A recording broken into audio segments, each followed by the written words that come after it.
السلام علیکم ورحمۃ اللہ وبرکاتہ۔ محترم دوستو، علم دین کا حاصل کرنا ہر مسلمان عاقل بالغ مرد عورت پر فرض ہے۔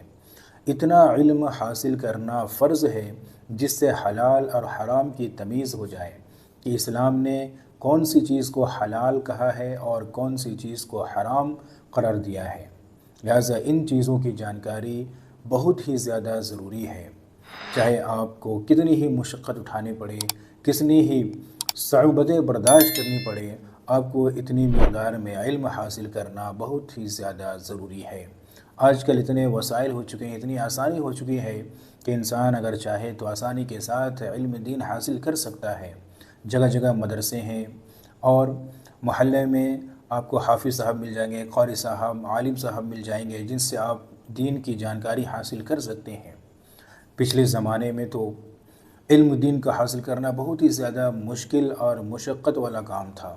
ایک ایک بات کو سیکھنے کے لیے ہزاروں میل سفر کیے جاتے تھے، تب جا کر ان کو دین کا علم حاصل ہوتا تھا، اور پھر وہ لوگ دین کی قدر بھی کرتے تھے اور اس پر عمل بھی کرتے تھے۔ ایسا ہی ایک واقعہ کتابوں میں لکھا ہے کہ حضرت عمر فاروق رضی اللہ تعالی عنہ کے دور خلافت میں ایک ضعیف شخص ملک شام سے سفر کر کے مدینہ طیبہ حاضر ہوتے ہیں۔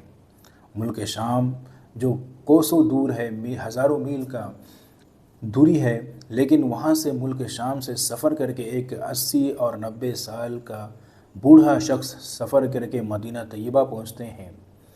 جب مدینہ طیبہ پہنچتے ہیں تو حضرت عمر رضی اللہ تعالیٰ عنہ سے ملاقات ہوتی ہے۔ حضرت عمر رضی اللہ تعالیٰ عنہ دیکھتے ہیں کہ اس کے چہرے بالکل سیاہ ہو چکے ہیں، کالے پڑ چکے ہیں دھوپ کی وجہ سے، اور بال بکھرے ہوئے ہیں، کپڑے پھٹے پڑے ہیں۔ حضرت عمر رضی اللہ تعالیٰ عنہ پوچھتے ہیں کہ آپ ملک شام سے یہاں پر کیوں آئے ہیں؟ تو وہ شخص کہتے ہیں کہ میں ملک شام سے مدینہ طیبہ اس لیے آیا ہوں تاکہ میں التحیات سیکھوں، التحیات کی جانکاری حاصل کروں۔ نماز میں جو التحیات پڑھی جاتی ہے اس کی جانکاری اور اس کے الفاظ کو سیکھنے کے لیے آیا ہوں۔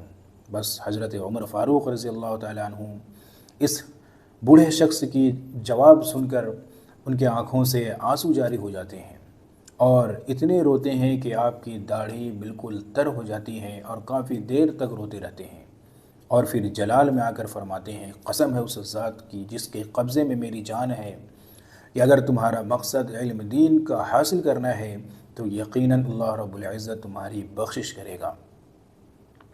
تو اتنا بڑا مقام ہے علم دین حاصل کرنے کا۔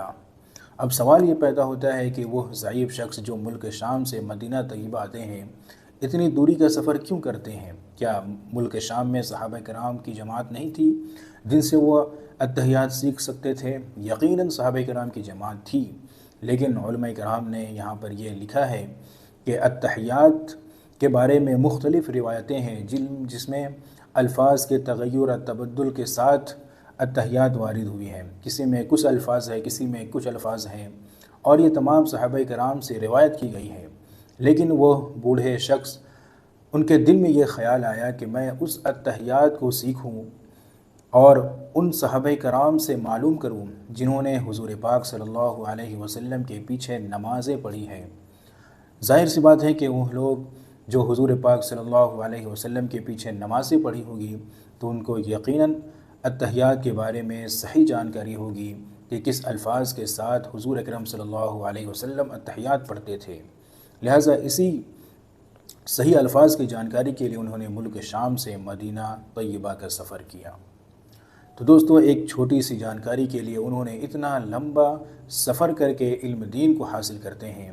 آج اللہ رب العزت کی توفیق سے ہمارے لیے وہ آسانیاں ہیں اور علم دین کو حاصل کرنے کے لیے طرح طرح کے وسائل ہیں جس کے ذریعے ہم آسانی کے ساتھ علم دین کو حاصل کر سکتے ہیں۔